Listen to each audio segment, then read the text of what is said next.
Donc je reprends. Les symboles du prince sont vêtements mauves. Il a le symbole X sur le torse, donc sur son plexus solaire. Il a une épée et une corne de vache pour faire de la musique. Il a une arbalète ou une arbalète arc à flèche. Il porte une coiffe bleue avec une plume qui ressemble à une plume d'autruche et une couronne puisque c'est un prince.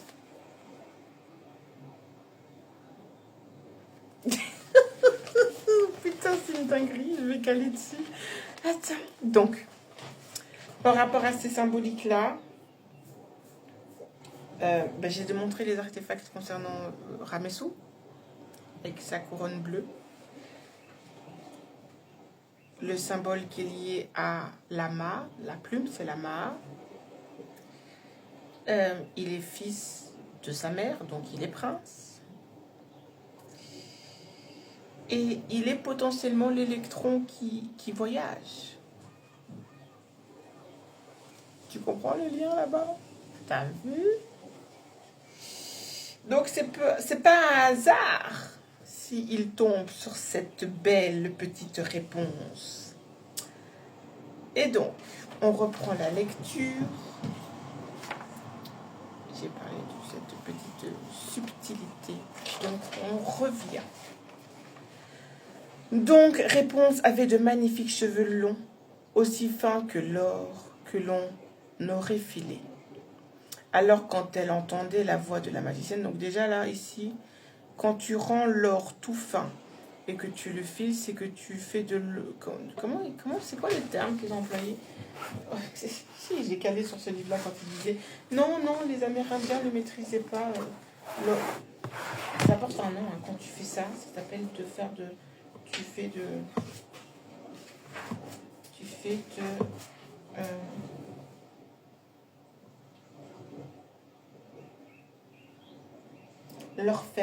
L'orfèvrerie, c'est le terme. La maîtrise de l'or. Quand tu fais ça, tu fais de l'orfèvrerie. Ça veut dire que tu fais des bijoux en or et tout.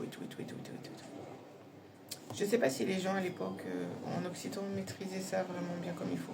Je ne sais pas, faudrait vérifier.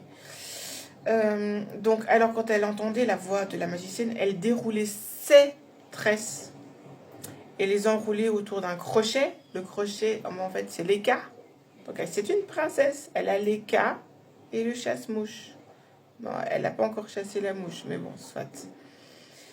Et donc, d'un crochet à la fenêtre. Donc, elle balance ses cheveux par la fenêtre. Ses cheveux tombaient 20 tonnes plus bas, donc le chiffre 20.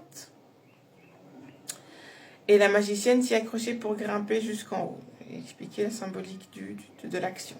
Quelques années plus tard, donc après qu'elle ait 12 ans, donc ça veut dire quand elle est une jeune femme, une vierge noire accomplie, le hasard voulut que le fils du roi traverse un jour cette forêt à cheval et que son chemin le fasse passer près de cette tour. Je vous ai montré l'artefact de la bague de mariage de Ramessou et son épouse Nefertari. Et en fait, je crois que c'est la bague de fiançailles où on voit deux chevaux mis côte à côte qui avancent et qui traversent un chemin qui ressemble à un serpent. Je vais montrer là. Attends. Donc ici, donc vous avez les deux. Donc ça, ici, il y a une bague. Mais il y a l'autre bague ici qui pourrait être la bague de fiançailles, je sais pas. Donc ici, vous avez la bague ici en question. Et donc en fait, voilà, c'est ça.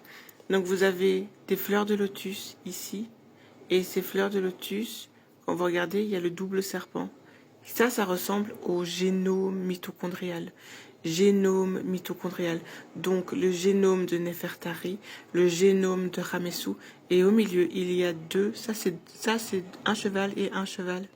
En fait, qui avancent côte à côte, qui traversent le chemin. Dans la physique des plasmas, vous avez donc la matière qui va être divisée en deux. et où l'information va traverser. C'est pas pour rien. Donc si c'est un chevalier, le prince est un chevalier, et donc il se promène à cheval. C'est la bague des époux. Donc en fait, il n'y a pas de... Ce sont les deux bagues. Donc je ne sais pas laquelle appartient à qui.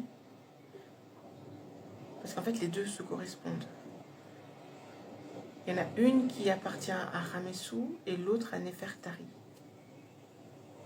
Peut-être que celle avec les chevaux, c'est celle de Ramessou et l'autre, c'est celle de Nefertari. Parce que c'est elle qui va posséder, comme je vous ai montré, hein, il y a le miroir d'Hathor qui est allongé et qui donc du coup pourra, avec la couronne d'Amon.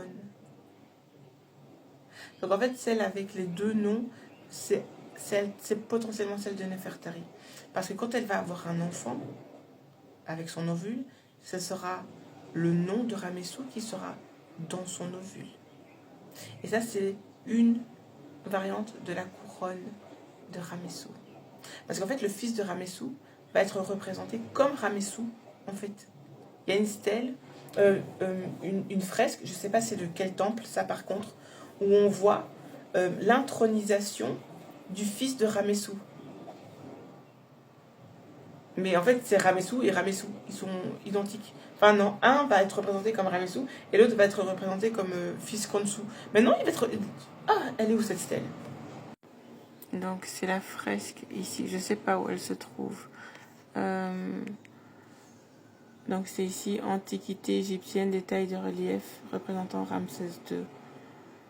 Et donc ici on voit, je sais, parce que j'ai juste pris le screenshot, j'ai pas... Ah non, ici, temple funéraire dédié au pharaon Ramsès Antiquité. Détail de relief représentant Ramsès II couronné et béni par la divinité de l'écriture, Séchat. Temple funéraire dédié au pharaon Ramsès II. Donc du coup, vu que c'est un temple funéraire, parce qu'ici, il y a l'intronisation d'un nouveau roi, puisqu'il a la couronne, ça que je vous ai montré, c'était...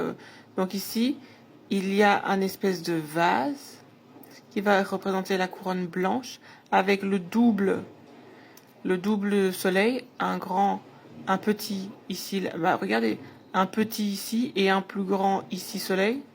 Et vous avez les plumes donc de la couronne de Houssir avec les deux serpents qui portent les couronnes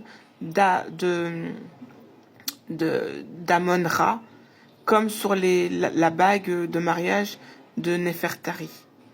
Et donc c'est pour ça que c'est la bague, en fait c'est la bague de Nefertari. Donc du coup, ouais, c'est la bague de Nefertari, et celle avec les chevaux, c'est celle de Ramessou.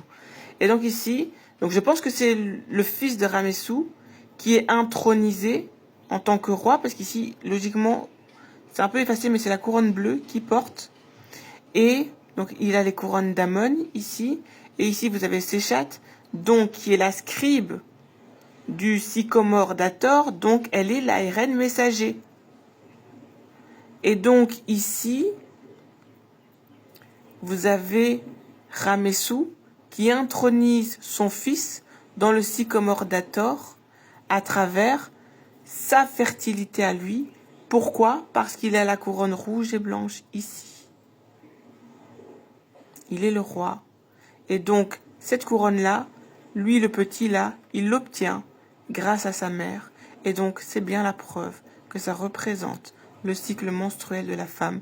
Et le fait qu'il y ait ces deux serpents ici, c'est que le serpent qui se trouvait ici au milieu a été fécondé et engendré cet individu dans donc le plasma, pas le plasma, mais comment on appelle ça, dans la matrice que représente l'énergie de l'ovule, qui a toute l'information, puisque chaque feuille va représenter un ancêtre. Et ici, on voit que Ramessou intronise son fils dans une de ses feuilles, et Séchat le fait elle aussi de son côté, à travers, mais lui, il porte l'information ici, mais à mon avis, cette feuille-là représente l'énergie de sa mère. Parce que de toute façon, ici, on voit Ra, et on voit ici un roi ou une reine, je pense, qui est mis ici. C'est trop petit, je vois pas bien. C'est trop petit, on voit pas très bien. Donc, ça se confirme, ça se rapproche. Faudrait lire le Médiunétaire ici. Que veut dire Médiunétaire ici, là? si c'est bien le nom de Nefertari.